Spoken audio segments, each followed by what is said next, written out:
With us on the front table here, let me introduce them. In the middle is Dr. Don Kim.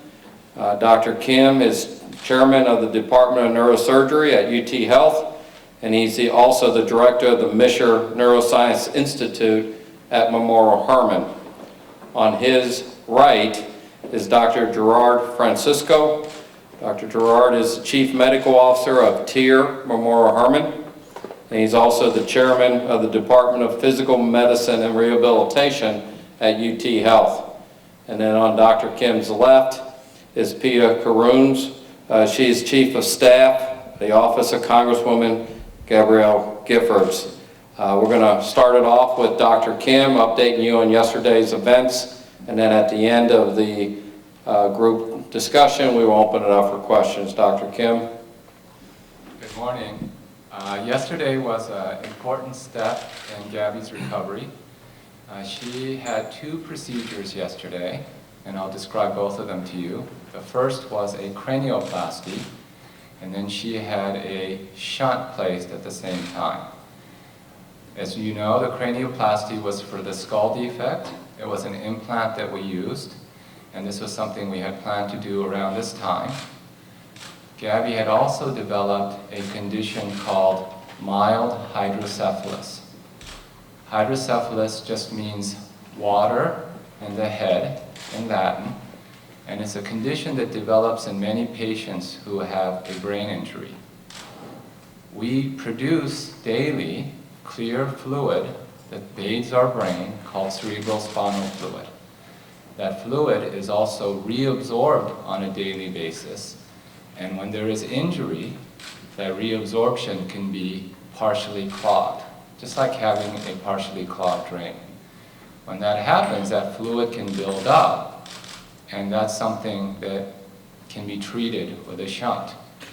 Because Gabby did not have the bone, that fluid was not causing her any problems because it was coming out under the scalp, and she was recovering and proceeding with her rehabilitation.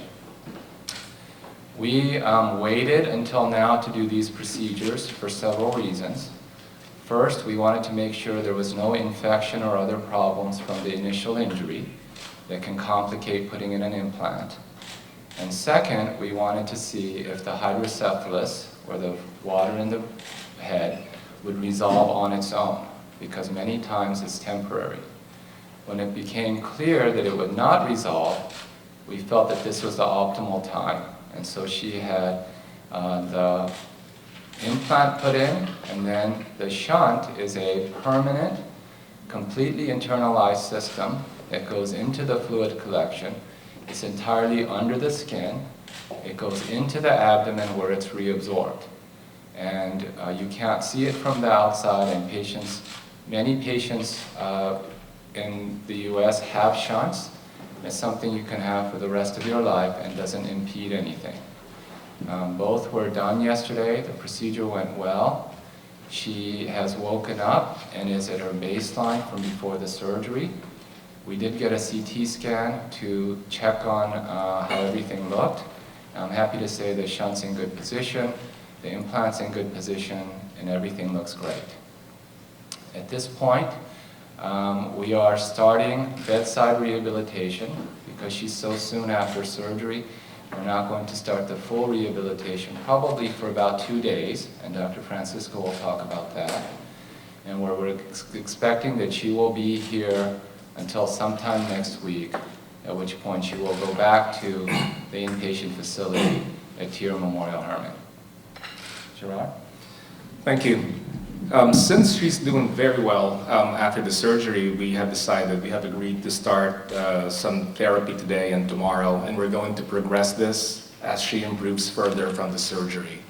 Once she goes back to TIRR, then we're going to do another reassessment and decide whether or not we will merely continue with the program that was interrupted by the surgery, or maybe even upgrade it, because it is not rare that after these procedures that Dr. Kim described to you earlier, that patients who receive the shunt do even better. So I am so looking forward to that, and hopefully we can upgrade her rehabilitation program when she comes back to TIRR.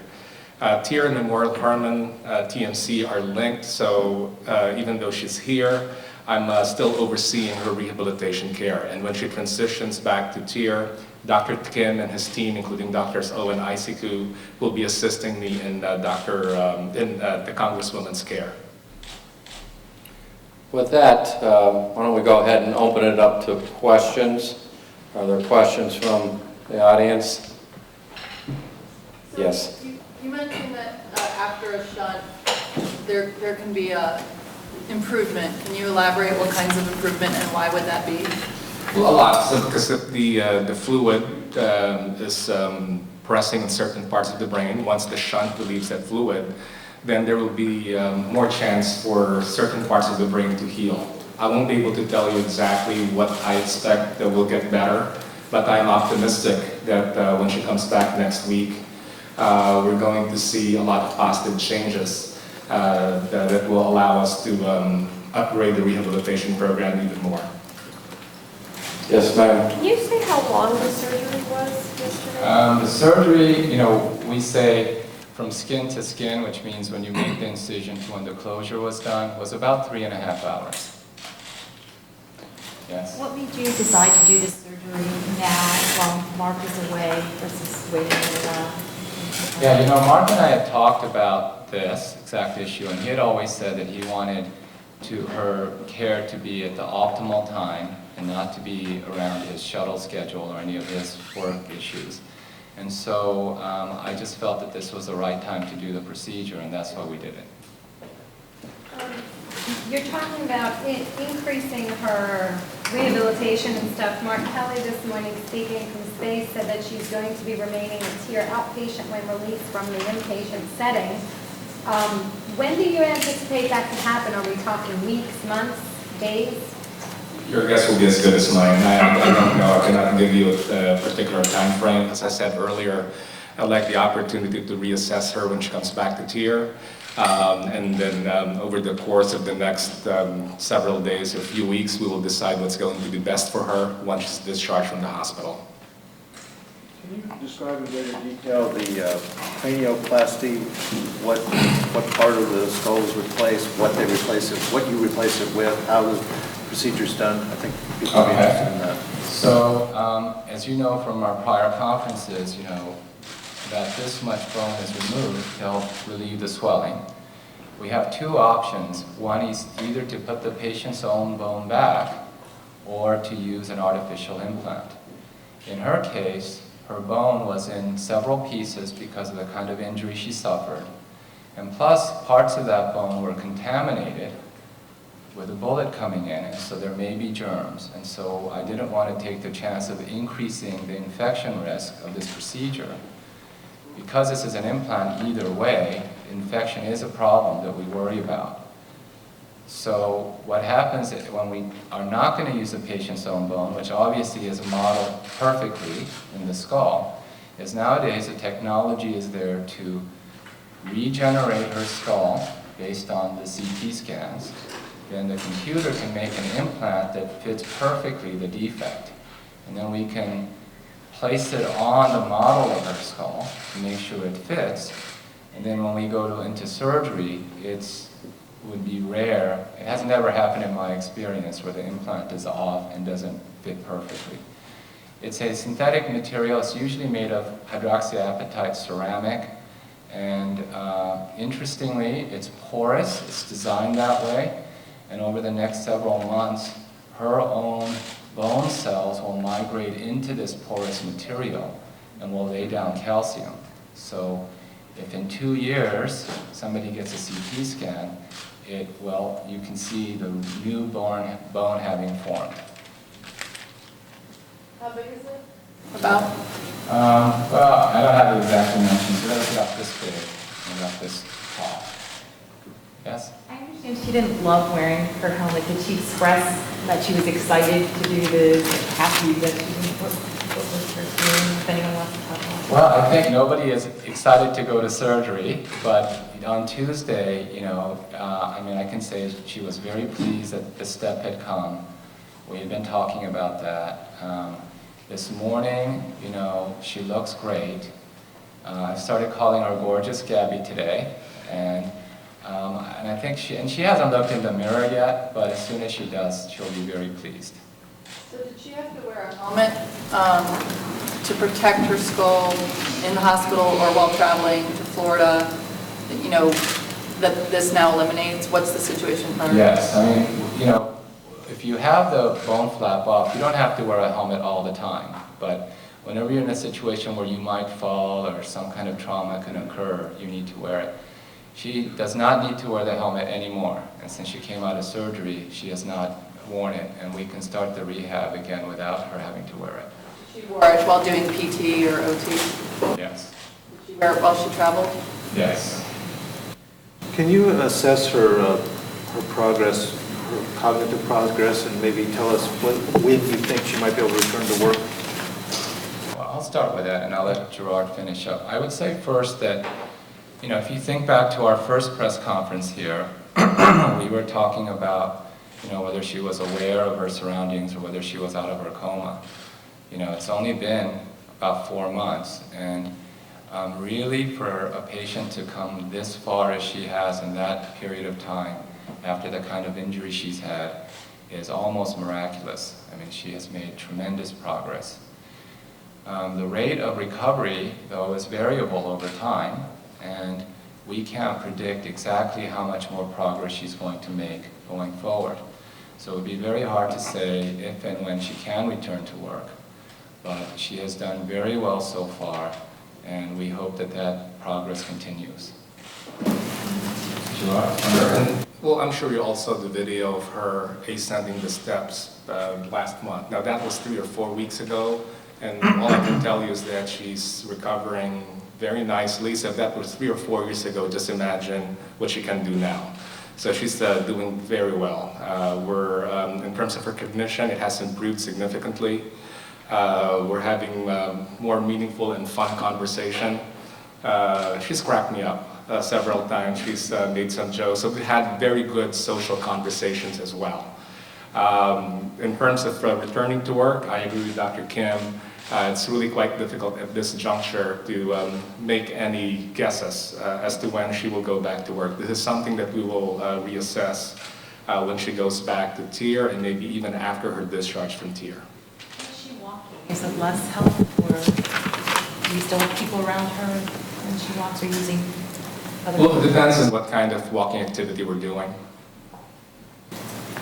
You said you might upgrade her therapy now the Shunt is in. What would you mean by upgrading? What would you change if she's moving faster next week after the Shunt? Well, it depends on the positive changes that we will see next week. We can either increase the level of difficulty, come up with new activities to train her in. Give us any more information about the shunt, scientifically, what it's made of, where it's attached. You say it runs under the skin to the abdomen. We're trying to envision this, and it's kind of hard for us.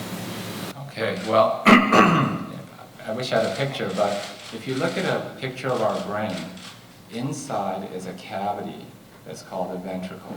It's just another word for cavity, really. And that's where the fluid is. And that fluid is generated inside and then flows around the brain and gets reabsorbed on the outside of our brain. So a shunt is a little tube that's made of silastic plastic. It passes through the brain right into that cavity, and it's got holes in the end.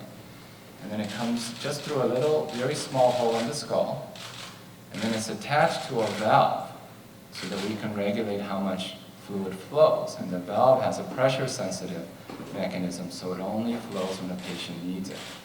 So in fact, if her hydrocephalus resolved in 4 months on its own, the shunt would basically turn itself off.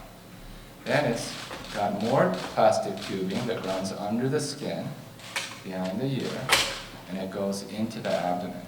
We can do the whole procedure with 2 little incisions, one in the abdomen and one, usually for her, is right here behind the ear.